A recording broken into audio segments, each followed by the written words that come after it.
Imagine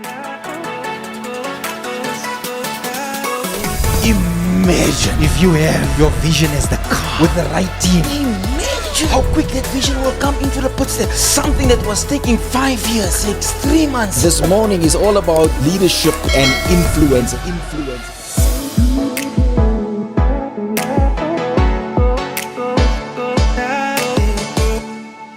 Now, I will also love to call her the air conditioned woman, because she plays a company put air conditions in mines. And so if you put air conditions in mines, then means she's cool, right? She's a cool woman. Yeah. Right. With me today is our family pastor, Neil Hartzenberg. And he will help me through this show here this morning as a co-host. I just want to welcome you as well, and thank you also always for your availability, Pastor Neil. Yeah, thank you, Doctor. It's good to be on the show this morning. Thank you. We're going to have a good time. And I know that what Natasha, the woman of steel, went through, you are going to learn something valuable that you can take and turn your life around. So we're excited about the show this morning, Doctor. And thank you so much for having me again. We really appreciate it. Thanks so much. Great. So, Natasha, I would like you please to introduce yourself and to the viewers, and I would love to ask the question. So, who's Natasha Morgan? Good morning to the viewers. Thank you, Dr. Carl. I'm honored that you would have me. Natasha Morgan is a mother, a wife, a grandmother, a businesswoman, an author, and a very nice lady. Whoa. That's cool. That's in a nutshell. So you start your book in chapter 1, Born a Mistake. What did that mean for you at that time? So tell us a little about their challenges as born as a mistake, because there's so many people out there that feel like they are a mistake in life. Correct. And you most probably will help so many people. Give us the journey. Why do you think you were born as a mistake? So I was born to, my mother was 16 when she had my brother. She was 17 when she had me. And my father left her when I was 2 months. So my mother had a very hard life. And, life wasn't easy for us growing up. And my mother wasn't there all the time because due to circumstances. So we grew up a lot with my granny, with family members. So I didn't know what was it to have the love of a father. I didn't know what was it to have my mother around. And, we were treated just like how can I say, when you're living with a lot of family, they don't take you to head. You're someone else's child, but your parents isn't there to protect you. And my mother had told me once that she tried to abort me because, she was 16 when she fell pregnant again with me, and she didn't know whether she was coming or going. She went to the doctor, took medication, but it seems I was meant to be born. So knowing that your mother never wanted you, and I never had a relationship with my mother because due to circumstances, so I think I was the one that they pulled out all their anger on, the one that was always getting the beatings, being told ugly words, being told, wish you were never born, so it was painful. It was very painful. The rejection, the pain was real.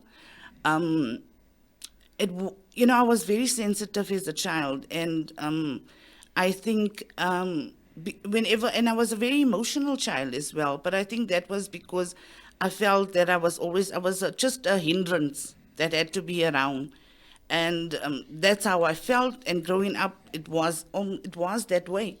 So through my life. I later learned that I wasn't a mistake, but I really felt that, why was I born, God? I would ask God these questions when I was already young. Why am I born? Why are we born? Why are we born just to die? Why am I born and I'm treated in a bad way? Why am I born? Why did you allow me to be born when everybody's treating me so badly in my life? And I was a little girl who went through a very, very hard life. So that's why I said born a mistake, because for the most part of my life, I thought I was a mistake. And life never treated me well. So I just thought, okay, why did I come here? Well, I should never have been born. So does that thought kind of stay with you into adulthood, that you are a mistake, and if for somebody watching out there, and there's somebody on the other side of the camera that feels like I'm a mistake, I'm not supposed to be. What can you tell a person like that? Oh, no, you're not a mistake. Much later in my life, I realized that God had a purpose for me. And I had to go through what I had to go through. But you are not a mistake. Nobody is a mistake. Because before you were born, the Lord knew you. He knew you. And when you feel sorry for yourself, you have a purpose here. Even although you don't feel you have a purpose, even although life doesn't treat you right, even although all these negative emotions come through, nobody is a mistake. Everybody has a destiny. Everybody has a purpose. So Natasha, you say that you had this hard life as a kid, and you remember it, because I know all the interviews we've done, people can remember that as though it was yesterday. What were some of the coping mechanisms that you as a child then used to get you through those type of days when you really felt that now life is hard on me? What were the coping mechanisms that you used as a child? My mouth. Okay. My mouth. I wasn't scared of anybody. Later, I learned not to be scared. Later, I learned to become fearless. My mouth, to protect myself, I put this wall up, with my mouth, that a lot of people were even scared to confront me because they look like, oh, okay, that woman, don't even go and talk to her. She's loud, she's this thing. So that was my own defense. I needed to defend myself. And my mouthpiece was my weapon. Okay. So you say that you spoke out against what was happening to you at that time. And would your family interpret you as being rude, being abrupt, being this person? Yeah. Definitely. And so did it aggravate the whole circumstance living with you? Definitely. Yeah. Definitely. And so how would they perceive you after you had an incident with them? So I'm too headstrong. I never listen. I think I know it all. If I feel it's wrong, I will confront you. And it's like, who is she to always have a big mouth? My mother used to tell me you should always be the least. Yes. And, you staying in my roof and you always having this big mouth and, but how can I say, I'd say rude and abrupt. Okay. Just one more question on that. So tell me, we have an 8-year-old watching us this morning, and they're going through similar things that you have experienced. And so now schools have made allowance for counselors and so forth. What would you tell that 8-year, if you had somebody in your life at that time that you could go and speak to? I'm sure it would have made a difference. So what would you tell that kid today who's there where you were a few years ago? I'll tell that kid to reach out and get counseling. You have a purpose. You have a purpose, whatever you're going through now. And although life treated you so bad, you are strong that you've made it thus far. And just seek the help. It will make you much more stronger. Natasha, they say that dripping people hurts people. So it means like if you don't work on yourself constantly, the things that was haunting you and was bugging you when you were a kid. My question to you is this morning, are you sometimes finding yourself just like your mother treating your kids in the same way? I think that was not at all. For me, not at all. My mother's mistakes made me wise not to repeat those mistakes. Okay. I was always aware, don't repeat those mistakes. And sometimes at one time life is going on a journey, like I'm heading like the way my mother's life was.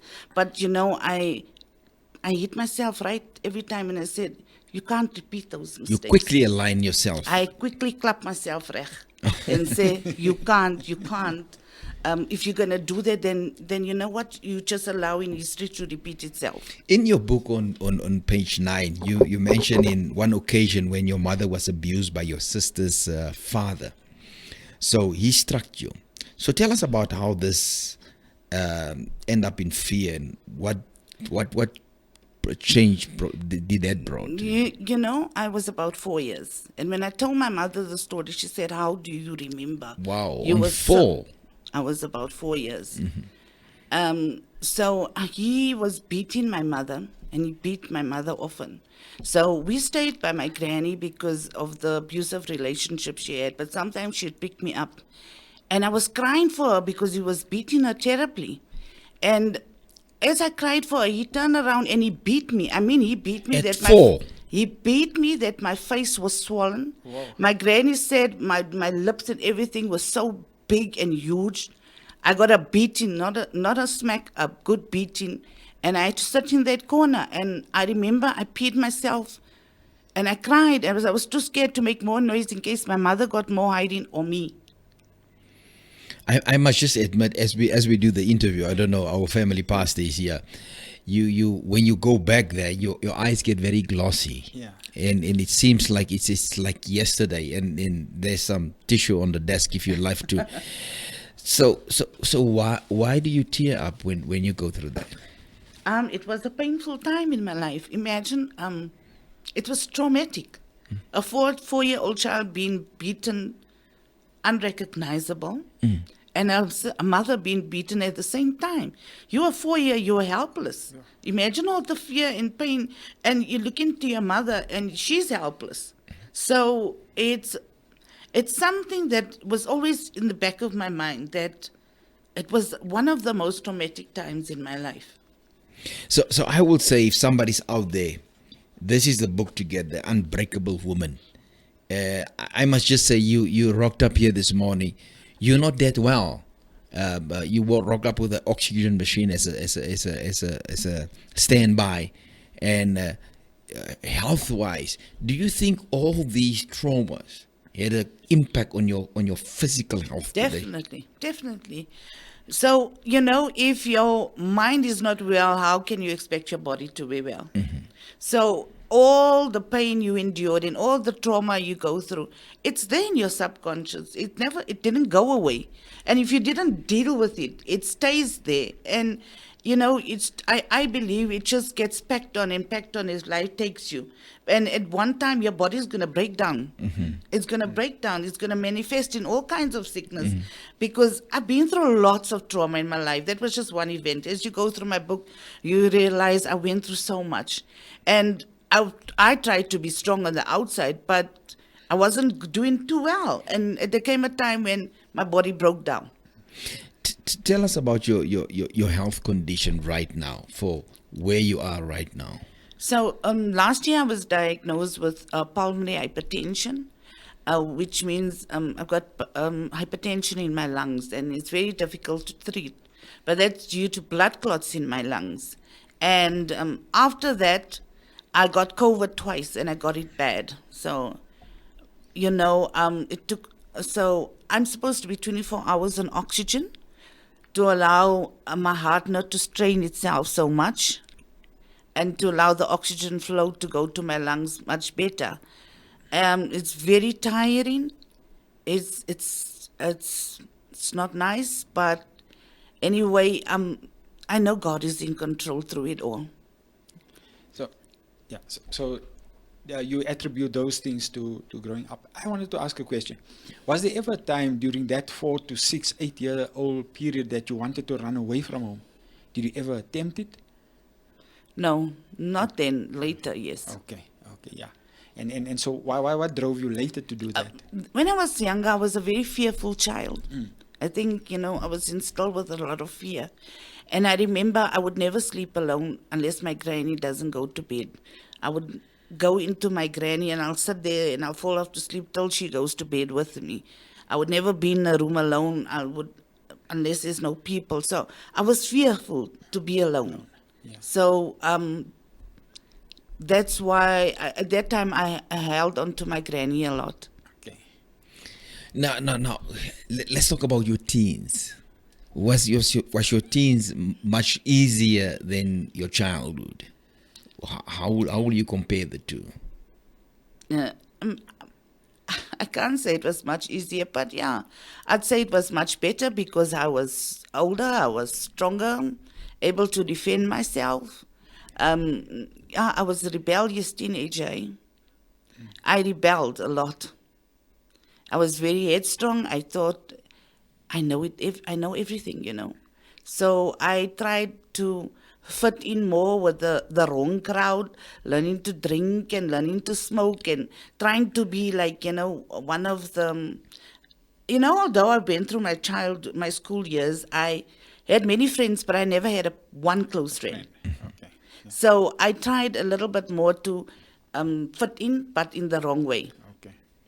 So why would you, in your book, talk about the troublesome times within your teens? So if you most probably can highlight 2 or 3 things, and a family member might just watch, or a teenager might just watch, and what will you do different then? So at home I never had any freedom. So my mother was back and forth, but she was strict, and you couldn't. We weren't allowed to go to parties. We weren't allowed to drink. You weren't allowed to do anything that's wrong. You weren't allowed to have friends, bring over friends.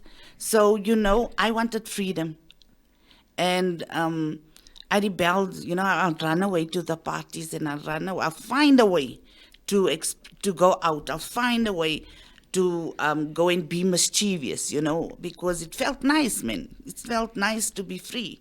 It felt nice to be fitting in.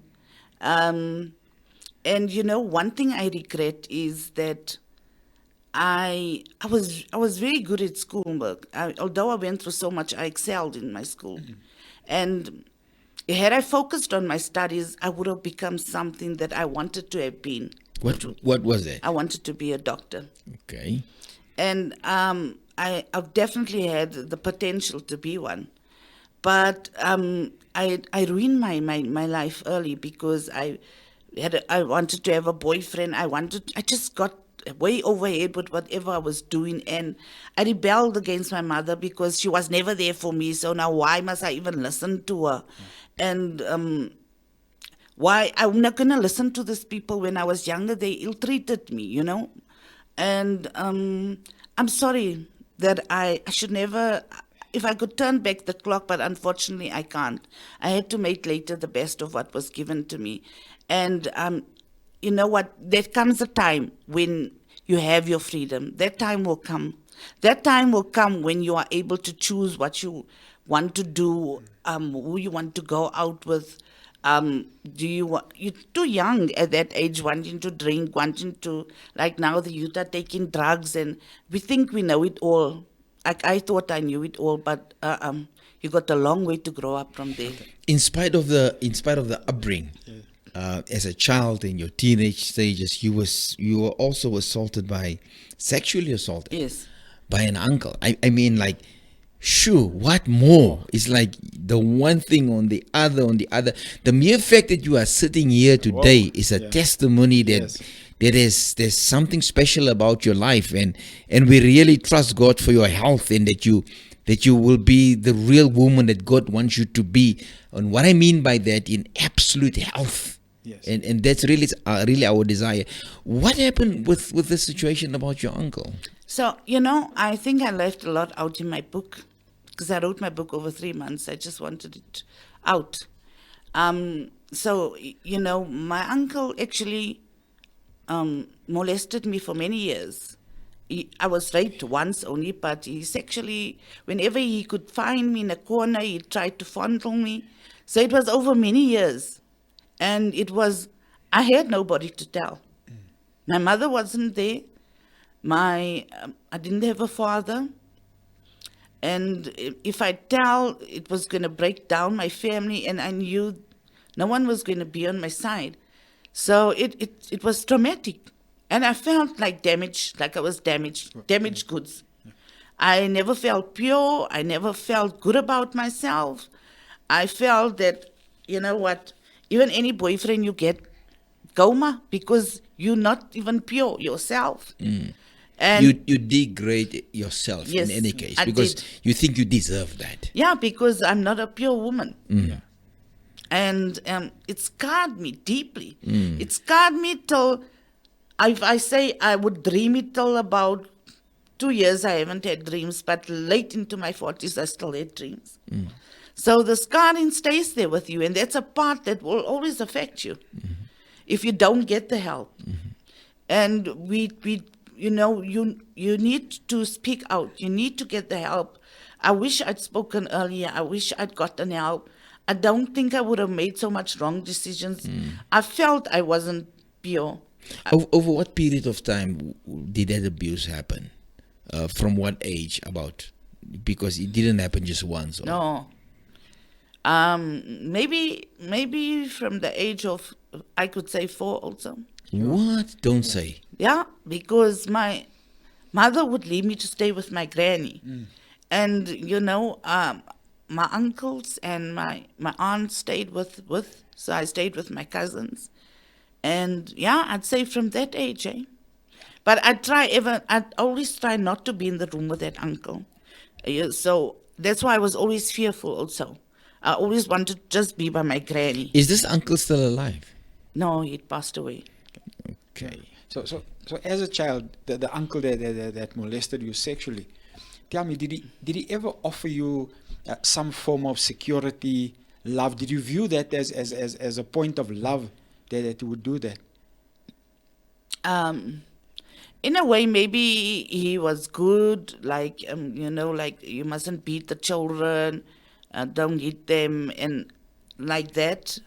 Like every time I'd get the beating, in some ways, I would say, I wouldn't say protection, I wouldn't say love, and I think I was too young to even decide what it was at that time. True. But I think, I can't say what it was actually. I try not to also go back to those memories sometimes. Yeah. I choose not to. Yeah. Now, tell me, just on that one, from a counseling perspective, did you think Natasha Morgan dealt with that? Because there are places like dark places that you don't want to go to because it kind of attract bad and painful memories. Yes. So the reason why I asked you about the love, because perpetrators with kids, Yes.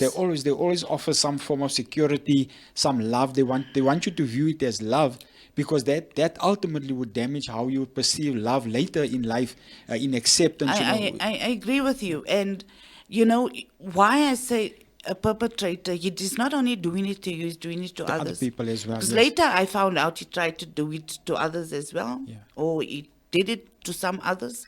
So, that person's not well. Okay.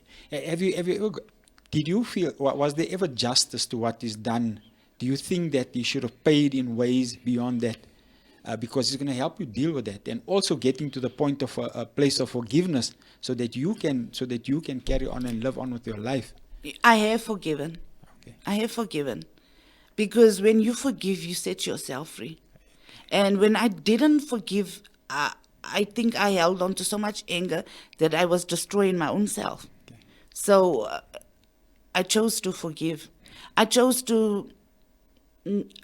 later to, I knew that this person wasn't well. Yes. And who am I to judge? But had I spoken up, at the end of the day, my life was destroyed. Yes. My innocence was taken away. I could have gotten help, but I don't think if I spoke up that time, it would have made any difference. Yes, because I think you say in the book that in the Indian community, this was a taboo subject. You don't Yes, talk it about was. it. You don't, because they look at you like you are damaged goods. Correct. They look at you like you are filth. Like, oh, you're not pure. Which man is going to take you now? You understand? And you must be pure to get married. They value that, But now, you now scarred for the rest of your life. Yeah. At what point did you get past this ordeal in your life, the sexual abuse? At what point? What was your age when you finally got over that and found healing in that? I can't say. I think it affected me for the rest of my adult life. Okay. It did. Okay. So have you dealt with it? Do you think you've dealt Yes. with it fully? Now I've dealt with it fully, All right. but much later in my life. Okay. I was just wondering, Pastor Neil, Natasha, was there ever a time where a man was sitting in front of you and apologized for the behavior of what you went through? Because as a 4-year-old, in your teenage years, in your childhood years, was there ever a time a person apologized to you? No. Because I don't think that person thought he was doing anything wrong. So I think once, can you remember once we were in a marriage connection conference, and we had a similar case, and I asked all the men on behalf of men to apologize to you, because it's just not fair. It's not fair for a 4-year-old to go through this. It's not fair for a teenager to go through this, because this is unnecessary stuff that you bring into your adulthood, and it also doesn't allow you to live the fullness of who you are in purpose. Definitely. Yeah, and that scar is so deep. And I must just admit, Natasha, you here and there, I can just see the scars. It's just like, it's almost like wounds that we busy scraping. But Yeah. I guess the book is helping you to get it out of you Yes. and to put it on paper. At least Definitely. it's a good beginning. You know, I said, Lord, let my pain be someone else's gain. Then my life wasn't in vain. Yes. Because if others can learn from what I've been through, then there's a purpose in my life. Correct. Yeah. So you continually say that, and we just this morning would like to acknowledge and just tell you and just admire your tenacity and your strength in having to deal with all of these things. As Dr. Carl said earlier on, one thing after the other, and here you are today still standing as a testament. I think that it deserves a round of applause. Yes, we Yeah, should. I We think, should. We yes. should. And We should. We We honor you should. this morning, We because there are should. many other people this morning that is finding release on what they've experienced as a person as well, because they can relate to it. And ultimately, your story tells a story of hope. I see hope in you. Definitely. I see a breakthrough for some people. Yeah. I also think Natasha must take this book to camps and groups and schools. I think she must get involved, even if it's on a layman's platform, where you speak to kids, because you know what, there are so many kids in primary schools that's going through this. They don't know who to turn to, and then if we can fix them in primary school, the teenage years will be a bit better, Definitely. and their adult life will be even better. Definitely. Yeah. Yeah. And also it gives hope to them when you start, and Definitely. when they start talking. I think one of the things is all the time you're saying, if you had somebody to speak to, and those that are watching out there, get somebody that you can talk to. You know, you've experienced it, and Definitely. you've got the testament to prove it. Definitely. And, Up to that point, Pastor Neil, in the book, sure, I must just say it's very emotional here in the Yes. studio this today. But up to that point, you went through some raw ordeals again with Donovan, and then in your book with Gregory. Can you give us a run up around that? Because what I've noticed, that what happened with you in your teenage years is kind of following you like a demon, Shadow. like a Yes. shadow. It's like the devil wants you to repeat the same old same, Yes, definitely. and he wants to push you back. Tell us about this whole relationship between how the relationship of Donovan started and the abuse that goes with that, and Gregory. And you know, when we went through the book, it was like, oh my God, you went through a lot. Yeah, so Donovan was my first boyfriend. You know, I would go every time past to the cafe to buy bread, and he lived on the corner, and he would always stop me by and chat to me. And you know, I never liked him, but then I started chatting, and eventually, I think I was 15. I started going out with him. So Donovan was a very good guy. But the moment he drank, he was a nightmare. He would beat me up. And he was abusive. But when he was sober, he was an angel. So Donovan, you know, when he would beat me, it's like, yo, what the hell are you up? Why are you letting this man beat you up? What's your problem? You know, get up, and move on. But you know, somewhere, I don't know why I let go. Maybe it was because that was when I had Sheldon. My mother never wanted me at home, so I was scared to go home, and I had nobody. I thought I had no way out here, so I'm going to put up with the abuse. And I held on to that word when he said every time, no, I'll stop it. I'll stop drinking. I'll stop, those promises that you hold on. Oh, this person can change. This person is a good person. He's going to change. Well, anyway, his life was cut too short to see that he ever changed. But I remember even when I was pregnant with Sheldon, he would kick me. And once, I think I was 8 months pregnant, he beat me. I ended up in the hospital. I had a blue eye. And it was so lonely and painful because... So you were pregnant with his child? Yes. I was pregnant with Sheldon, my eldest son. How many kids do you have? I've got 3 sons. 3 sons. Unbelievable. And I've got a stepdaughter now, Cassie. Okay. So Pastor Neil, from a family counseling perspective, do you see a trend here that you accept abuse as if it belongs to you? Yes. I think early on and throughout the stages, as what you've experienced, I think the one thing that one of our human needs are to be accepted. And if you look at where you've gone through, was always that seeking acceptance and wanting the acceptance from somebody else because you needed to belong. It was someplace that you wanted to be.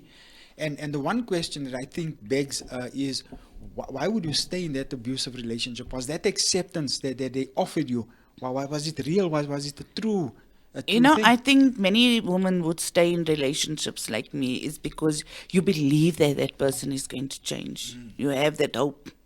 Another thing is sometimes they're scared to leave because they feel they've got nowhere else to go. You're stuck between a rock and a hard place. So I'd rather might take this abuse. At least it's a bit better. My children's father still then going somewhere to the unknown. And we as humans, we fear the unknown. Yeah. We fear what we don't know. So we're scared to take that first jump, that first step. Natasha, what was your age then during this whole abuse? I say 15 to 18. 15 to 18. So if you have to speak to the 15, 18-year-old Natasha now, what will you tell that Natasha? I would say, wake up. You were not born to handle, you were not born to accept this kind of life. Get yourself up. You are destined for much greater things in life. Your life is not supposed to be, you're not confined to this life of being beaten up at this young age, taking abuse at this young age. Your life is so much, this is ahead of you. Get up from where you are and take a step out. You got a whole life ahead of you. So if somebody had to advise Natasha at that age, do you think you would have accepted that advice? Or the reason why I'm asking, somebody's there right now, but they don't know how to get out of that abuse. So how do you get to them to get out? You know what? I don't know if I would have gotten out of it because at that time I thought I knew best. I was very rebellious and I thought I knew it all. But, you just need to realize, they say what you love, you don't hurt. So if someone's hurting you, it's not love. Mm-hmm. Okay. It's not love. And you deserve the best. You deserve someone to treat you like a queen. Are you being treated like a queen? Should you settle for less? Don't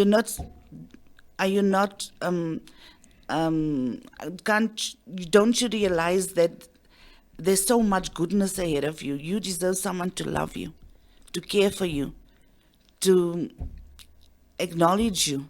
But if you're going to be beaten and if you are in this relationship, then that person doesn't love you. So Donovan was your first boyfriend. Yeah. You went through all that. And then Gregory rocked up. Yeah. Tell us about Gregory. Oh, well, Gregory was the opposite of Donovan. He would never lift up his hand to a woman. He was much more calm, much more collected. He was totally opposite of Donovan. So the question I want to ask, do you think it's possible that you marry now Donovan, and Donovan now is much calmer, but you are so soaked and immersed in a form of abuse, that could be problematic in your new marriage. Yes, it can be problematic. But you see, Gregory came from a very loving family. So he was this family person, something I never had. Something, when I would see his family, they'd hug and kiss, and it was like strange to me, like, first it used to be strange in the beginning. Why must I hug and kiss them every time? But then I realized it was their way of showing affection, which I never was used to, I never had. And Gregory introduced me to a normal, to a different kind of life. I think the life I always wanted, this happy family that can show affection, this love. Finding happiness for the first time in your life with Gregory, how would you describe that season of your life? It was the best time in my life. It was the best time. It was the time of my life where I had this wonderful husband who loved me, who adored me, I had 3 beautiful kids. We had a nice home. I was happy. I was so happy. He completed me in every form of the way, and I had stability. It was the best time in my life. So you currently married to Gregory. Yes. Yeah, she all allowed. She showed his name. Gregory. You Gregory married to Gregory. Did you have to work in your relationship up till today with haunting stuff from the past that wants to surface every single time? And course. what is those things that's surfacing? Of course. So I was divorced for 14 years. Gregory left me for another woman. So more rejection there.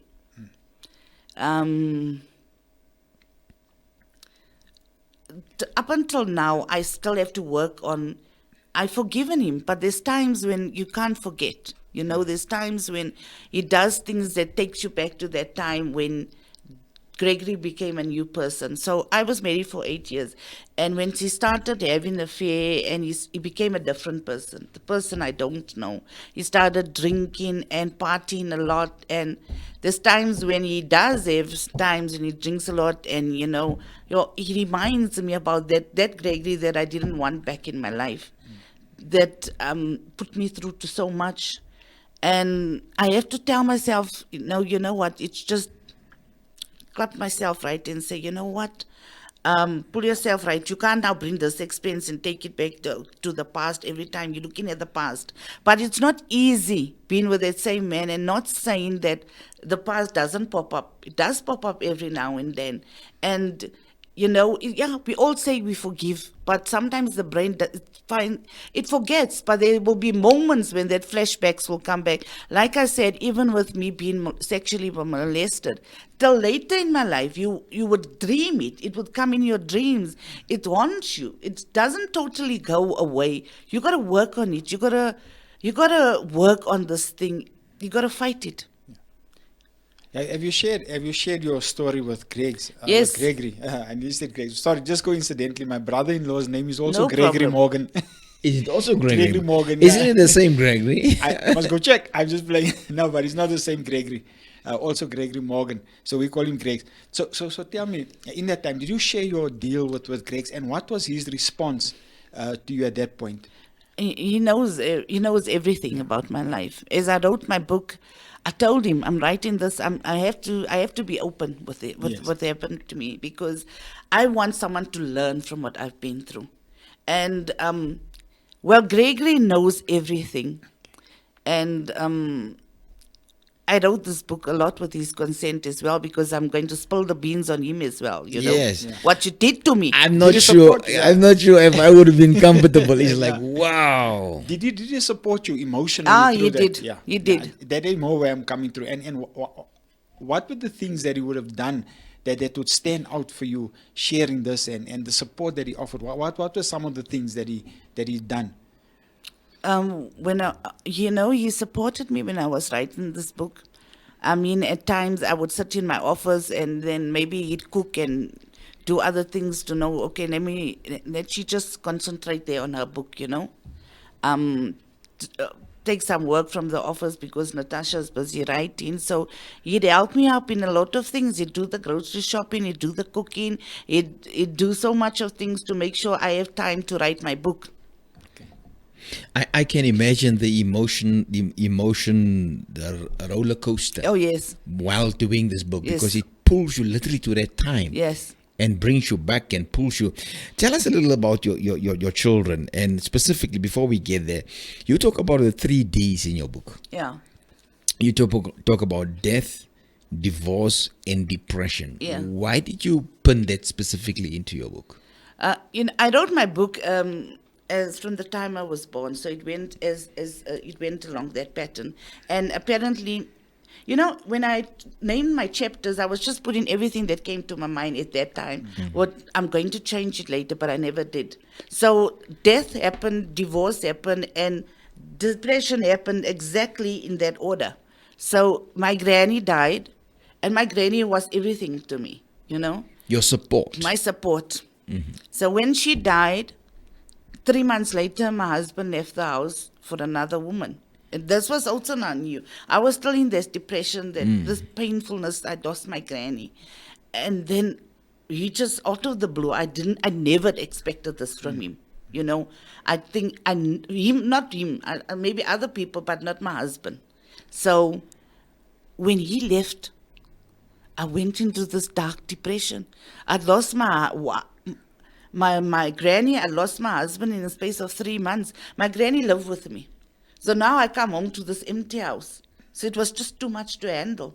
And I had a nervous breakdown at the age of 27. What? By 27 years, I'd lived a long life. Yeah. What? I got divorced when I was 27. For all the things that you went through, 27 is almost like a full life of a person up Yeah. to 60, eh? Yes. Yeah. Because of the type of pressures and stuff that you went through. 27, I had a nervous breakdown. That's when I was going through my divorce. And by then, I was so angry with God. I said, it was a mistake. Because God, since the time I was born, why did you allow me to go through all of this? Where were you when I've been going through everything? Where were you when I was being molested? I think lots of us ask that question to God. Where are you when little children are going through this? Why have you taken so much from me? I was so angry at God at that time. I didn't even want to go to church. I didn't even want to pray for myself. But, God was with me. Although I didn't know He was with me. I was in such a dark hole. I never wanted to get up. So I was with my 3 boys, and I was scared, maybe where we stayed, there was a veld across the road. There was a veld behind us. So we were in the corner, and it was quite dangerous. There were trees. And so now my husband is gone. And me and my children would sometimes put their units against the door because I was paranoid. And I was fearful. I was living in fear. And all of these things, that's why I had a nervous breakdown. So I'd wait for my boys to go and sleep sometimes. And there was a shebeen 3 doors away. Sometimes I'll go buy me 2 beers and think, hey, maybe I must drink. I never was a beer drinker. I was never much. But I would think, okay, let me drink myself to sleep. Maybe I'll sleep tonight. Because I can't sleep. I can't eat. This thing is consuming me. The pain is so raw. I don't want to live any longer. Was that based on the rejection of being betrayed, also being abandoned and being rejected? By that time, everything there was a cherry on the cake. And everything toppled down. All the rejection I'd known from the time I was born until that point in my life, it became so, I'd hidden it a lot. But by that time, everything just spilled out. What I'd been through as a young girl when I was sexually molested, I felt I was never meant to be born. Why, Lord? Why? Now I'm going through divorce. Why? What have I done wrong? I was so angry that I went into this dark hole that, like I said, I never wanted to get up. There was a time I took some tablets and I thought, a lot of tablets, maybe I'm not going to get up. My children were gone to my in-laws for the weekend, and I was alone, man. And I can't tell you, but that darkness that you feel there's no way out. You don't want to get up tomorrow, to get up again in this pain. The pain is so raw that I took tablets, but you know what? I thought, okay, I must go now because I don't want to get up tomorrow and feel this pain. I'm too weak to even look after my children. But I threw up after that, just like, Lord, you know. Oh, even my mother tried to get rid of me. I mean, you want me, eh? You want me. So I threw up. So you had to fight loneliness as well. Yeah. And that made you sick. Oh, it was hell, the living hell, eh? Yeah. Yeah. I want to ask a question. As you're talking, what gave Natasha the will to live? My children. Was that the turnaround? At which point was it turnaround? Sheldon was involved at 10 years in an accident. A combi bumped him and literally dragged his leg away. He's got a built-up leg, and people don't know this. And he was in ICU. And that time I just come out of hospital the week before for depression. So I was on antidepressants and I was like a zombie, you know, the living dead in my own world. And this child was now in ICU fighting. And I looked at him and I thought, you know what? This child only has me to fight on his behalf. Who's going to be there now for him? It's me. I got to pull myself right. I got to pull myself right because he needs me more than I have to worry about myself here. And I looked at they put tubes in him to take out fluid out of him. And when I looked at all the machinery around him, I thought, now I got to get up here because this child needs me. Yes. And I can't abandon him because then I'm going to repeat history. Like my mother wasn't there. Now, my child really needs me. Get up and fight. Okay. Tell us, now that you're on the kids, tell us about Tyler. You wrote in your book about Tyler. Tyler was, I think, a few months, and then he developed eczema. But the eczema was so bad that his body used to bleed and pus, and it was raw. You know, his eyelids at one time couldn't hold his eyes because the skin wasn't even well. And one time I took him to the shop. People looked at me, at this child, like, what's wrong with him? You know, his eyes were droopy.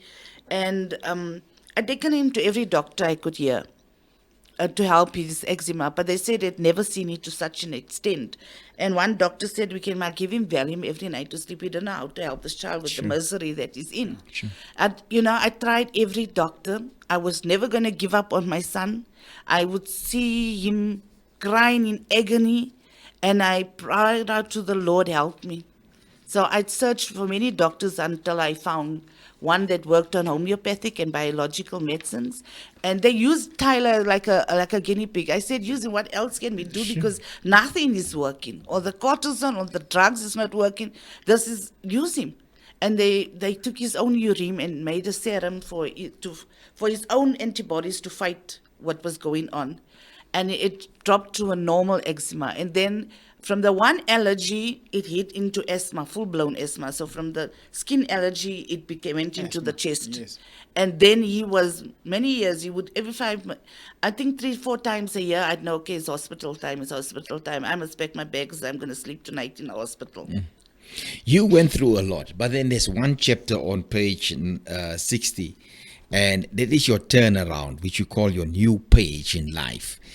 What happened? How did you turn it around? And now we know that you are a businesswoman, and though you're struggling with your health, but you managed to turn the corner.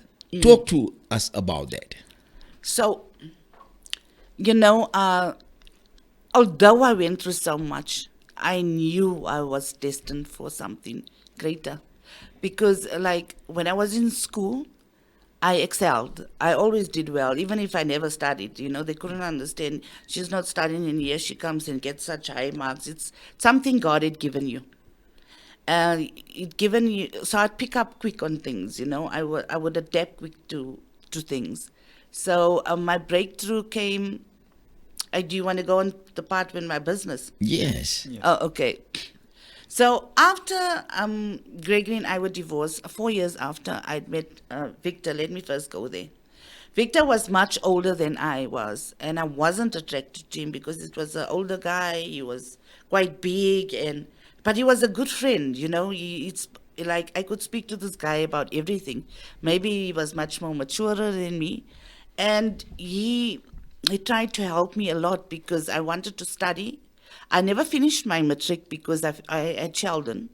So I was working in the bank and I wanted to study, and he said, no, I'll help you pay for your studies. I wanted to learn to drive.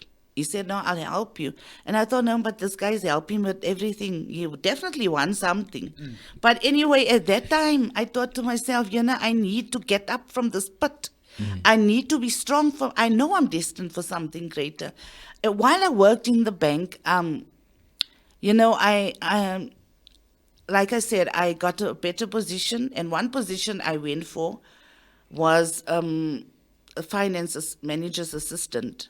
And that guy he had a BCom degree, and I was a typist. But from there, I went on to another job. And my boss at the time said, we sent in you for the interview. And there was a bigger boss, the head of the department, Mr. Duplessis. He said, no, you must go for I said, I don't even know what's a debit and a credit. He said, yeah, no, you must go for that interview.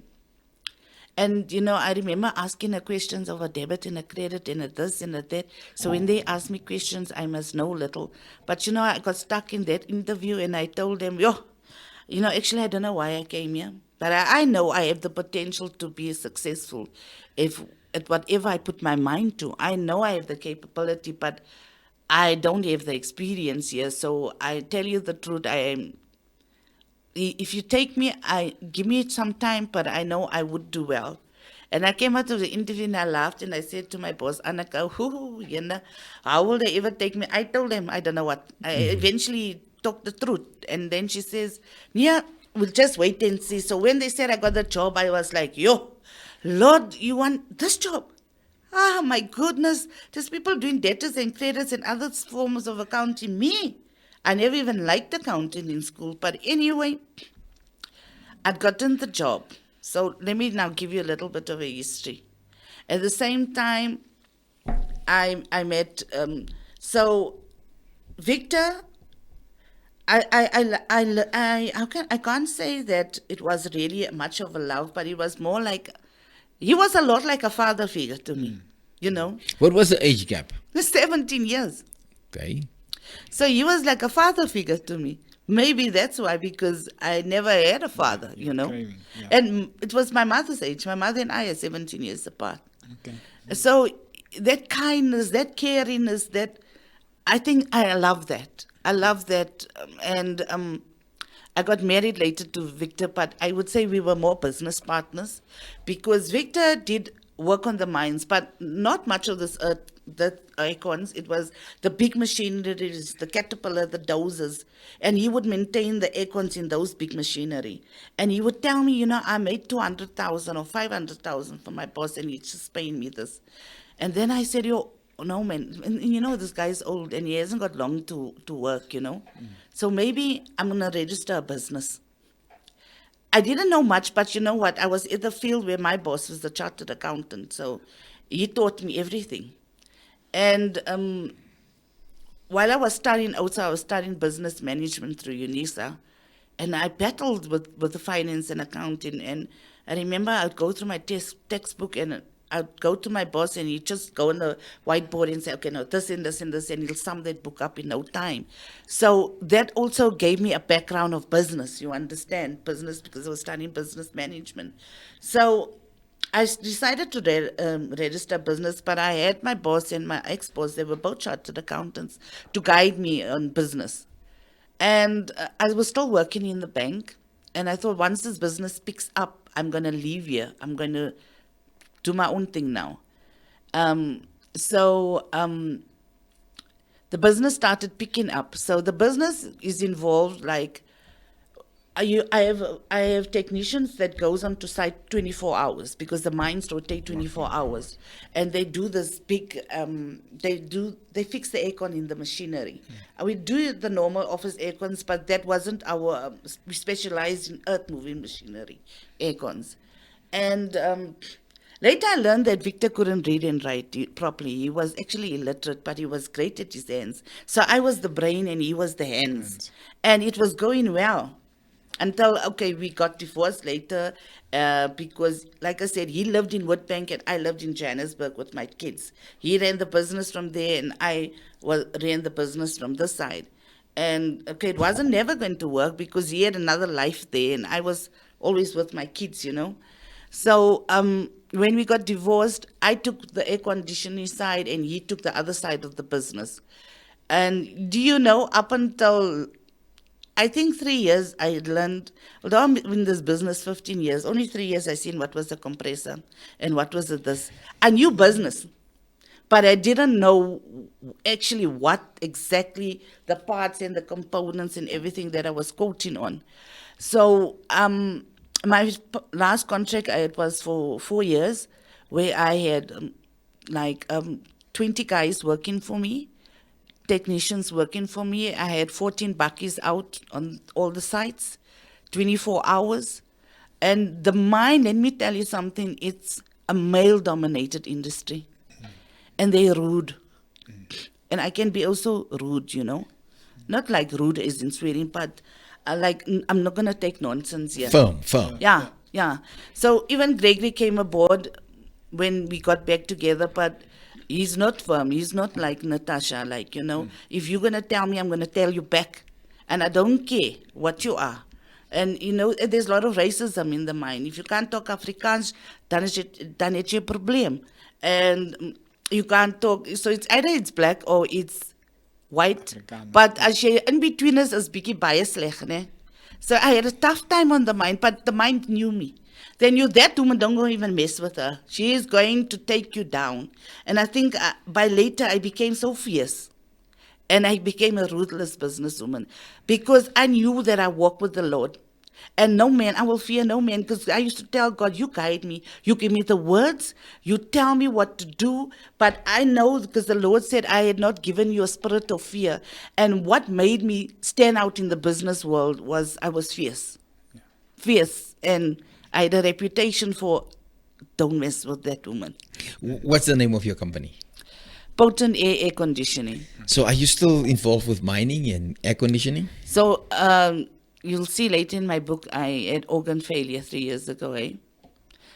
I died literally. So all my organs shut down. And after 3 years back, I haven't been all that well. So what happened in 2020, August, the 4 years contract came to an end, and so did COVID. And everything hit at the same time, and so did my health. True. So I'd say I've been on a break, doing some other things, but I'm itching to go back to the mine now. Okay. Natasha, I just have one question that I'm really interested to find out. How did you and Gregory reconcile? Are you guys married again? Did you get married again? Yes. Okay. And what brought this reconciliation? Because earlier on, Dr. Carl said, when you said Gregory's name, your face just lighted up there. You know, I think I always loved him. Yeah. And so actually it was a lot business, because at that time I asked him, can he help me run my business in Woodbank? Because I needed help from that side. So he was like, no problem, I'll go and help you. And Sheldon was with him in Woodbank. And I feel... you know, I was scared to trust anybody, because I from previous mistakes, whether it be family or not, it was tough. Your own family can take you right down, steal right you under the ground. But I thought Gregory had something in common with me. We had the same kids, and he's going to be loyal to his kids. So you go to Woodbank and you start helping me, and that's how we started. So currently, are you back into the mines with the air conditioning? Well, I'm preparing to go back now. All right. Well, Pastor Neil, can you believe our hour's gone? Wow, this went No, Unbelievable. really? Yeah. I didn't even tell them what happened 3 years ago to me. You know what? Let's leave it for the viewers out there to get this book out. Yeah. And where will they get this book? So my book is available on Amazon, and you can go onto my website, www.natashamorgan.co.za. You can even pop me an email, info@natashamorgan.co.za. So in my book, you need to read my book, because there's so much in that book that I'm still going through more chapters. But I promise you, the Lord has got a purpose, even through it all. Saying, I just want the viewers to know if I could do it, so can they. So if you have last remarks, what will that be? That, never give up and never stop trying. Don't give up. Don't also accept a lot that stand up and fight for yourself. Stand up and fight for yourself. And although you're going through so many seasons in your life, it's only passing, because this too shall pass. Everything passes. And I would tell them to learn to love themselves, strengthen themselves, and know that, and fight for themselves. But if I could do so much, why can't you? Yeah. Pastor Neil, your closing remarks? Yeah, I think this was a remarkable interview, and there's people out there that needs to read the book. They need to, and there's one thing that I want to say, that you have a wealth of what God has done for you, of information. Yes. You have a testimony that is more than encouraging, that can help. And I want to ask you that, what, young girls need to listen to this story. Definitely. Young girls need to get into this. And I must say, we commend you this morning for your achievement, and you standing up and fighting and making it this far, and finding the will to live and your destiny. Ladies and gentlemen, Natasha Morgan, the Unbreakable Woman. I tell you what she went through. I'm not sure if I have the tenacity and strength to go through what she went through. But she picked herself up and she made something of her life. And I know everybody out there can do that. Well, from me to you, I love you. God loves you best. You must have a super Tuesday. And please subscribe and hit that bell every time when we're on. You will know that we are online. Well, from now, goodbye and till next time. Take care. Imagine if you have your vision as the car with the right team. Imagine how quick that vision will come into the footsteps. Something that was taking 5 years takes 3 months. This morning is all about Leadership and influence.